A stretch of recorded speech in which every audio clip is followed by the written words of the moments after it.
breaking news for your wallet and for millions of American families keeping a close eye on their finances right now. A brand new financial proposal is making headlines this week, one that could return a portion of tariff revenue. That's money collected from taxes on imported goods, back to the American people in the form of rebate checks. Yes, you heard that right. There's talk of possible tariff rebate payments, but the situation is complicated. There are legal questions, a government shutdown, and competing proposals in Congress. So before you start planning around any potential payout, let's slow down and unpack what's actually happening.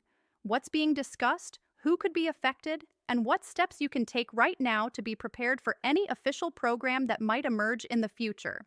Now, before we get into the details, if we haven't met yet, I'm Tony.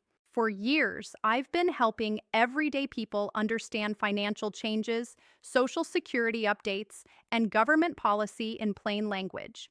I'm not here to give financial advice. I'm here to help you stay informed so you can make your own best decisions. I've spent the past few days reading through the Congressional Budget Office summaries, Senate proposals, and public remarks from President Trump and other lawmakers. What I found is both frustrating and hopeful. Here's the big picture. The United States has collected tens of billions of dollars in tariff revenue, essentially taxes paid when companies import certain goods into the country. That money flows into the Treasury and can be used to fund government programs. Recently, discussions have emerged about whether some of that revenue could be redistributed as rebate payments, essentially refunds to American households to offset higher costs from imported goods. President Trump recently said during a press event that tariff rebate checks are probably coming to millions of Americans, and soon. That statement grabbed attention everywhere, but it also raised big questions about timing, legality, and logistics. Let's make something very clear up front. No payments have been approved yet. No official program has been authorized. What's happening right now is policy debate, ideas and proposals being discussed at high levels of government. There are two main proposals in circulation. The first is the original concept floated by Trump's advisors, direct rebate checks between roughly $1,000 and $2,000 per person. That figure was based on estimates of total tariff revenue collected. The second comes from Senator Josh Hawley, who suggested a more modest amount, $600 per adult and $600 per child. That proposal is currently being reviewed by Senate committees. Now, these proposals are not law. They're options being discussed as ways to relieve pressure on households dealing with inflation, import costs, and economic slowdown from the ongoing government shutdown. And that brings us to the second major piece of this puzzle, the shutdown itself. The federal government has been partially closed, and that's had real-world consequences. Delayed paychecks for some government employees, postponed benefit distributions, and slower economic growth.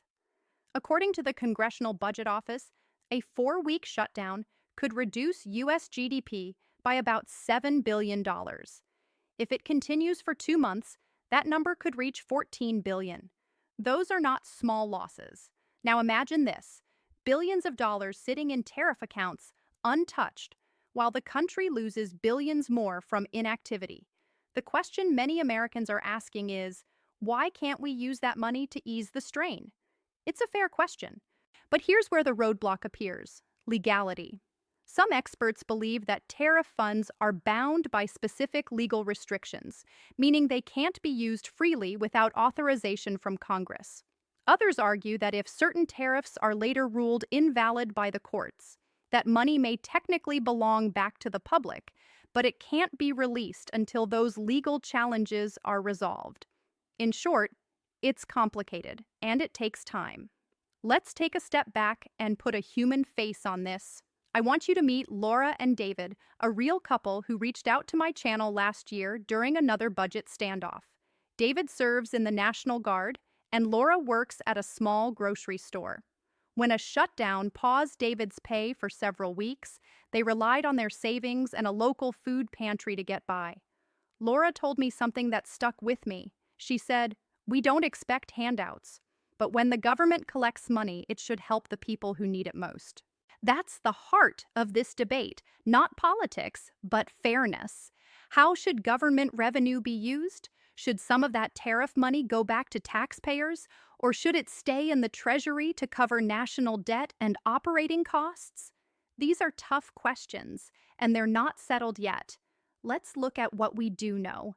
The money exists. Tariff revenue is real. Billions have been collected from taxes on imports. The proposals are real. Lawmakers have introduced ideas for rebate checks tied to that money. The timeline is uncertain. Legal questions and the government shutdown are slowing everything down. No checks are being sent right now. That's crucial to remember. So what can you do, realistically, while waiting for more clarity? Here are a few smart, responsible steps you can take today. Step 1. Make sure your most recent tax return is complete and up to date. If any future rebate or relief program is approved, payments often use tax records to determine eligibility and where to send funds. Even if you didn't owe taxes, filing ensures the government has your correct information. Step 2. Stay informed through official channels. Check updates from the Treasury Department, the IRS, or reputable news outlets. Avoid rumors or social media claims promising instant payments. Those can often be misleading or even fraudulent. Step 3. Protect yourself from scams. Whenever there's talk about government payments, scammers show up fast. They might send texts, emails, or fake letters claiming to help you claim your rebate. Remember, no legitimate government agency will ever ask for money or personal information to send you a payment. Step 4. If the shutdown affects you, track your situation carefully. Keep copies of pay stubs, furlough notices, or benefit statements. Documentation could be helpful later if additional compensation or assistance becomes available. Step 5. Explore emergency resources locally.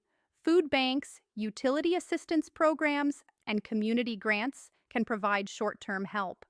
Many credit unions are offering interest-free loans to furloughed federal employees.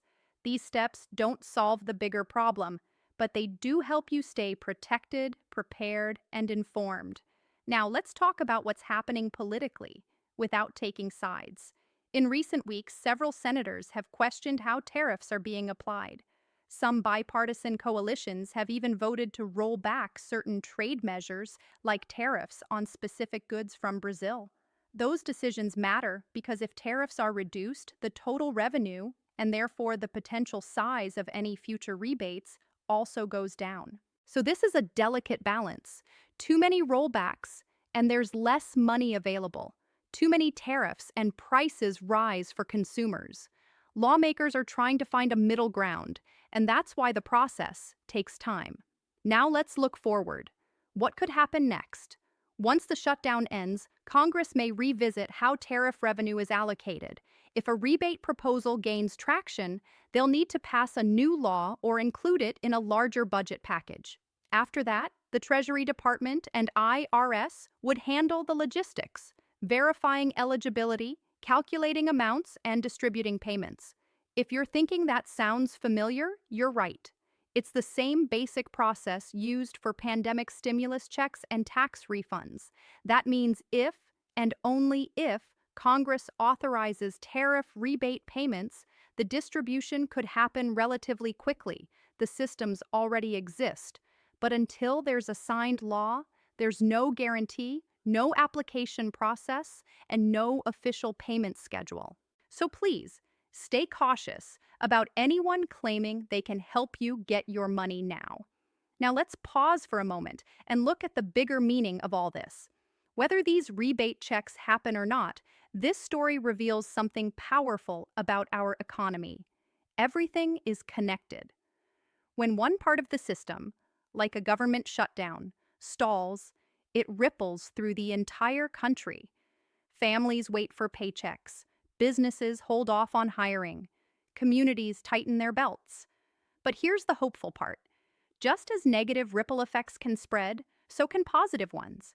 If and when relief programs move forward, whether through tariff rebates, budget agreements, or new aid proposals, those payments flow right back into local economies.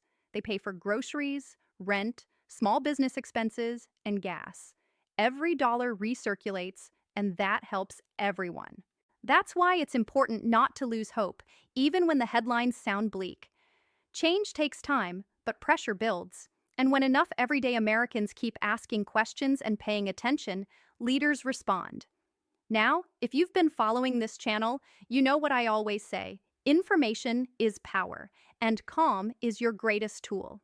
So, if this breakdown helped you understand what's happening and what's not happening, take a moment to subscribe. I post updates every week about Social Security, financial policy, and benefit programs that impact real families. You don't need to scroll through rumors or worry about false promises. I'll keep it clear, balanced, and honest every single time. So let's end on this note. When we talk about money, it's easy to focus only on numbers: $600, $2,000, billions in tariffs. But behind every number is a person: a retiree on a fixed income, a parent stretching a paycheck, a young worker trying to stay ahead of rent. What would it mean to finally have a little breathing room?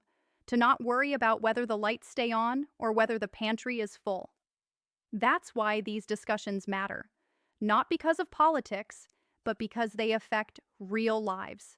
And that's why I'll keep covering this story.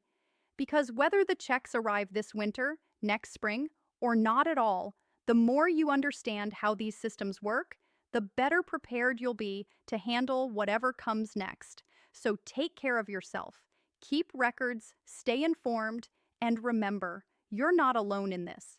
Millions of people are navigating the same uncertainty, and together we'll get through it. Thanks for watching. I'm Tony, and I'll see you in the next video.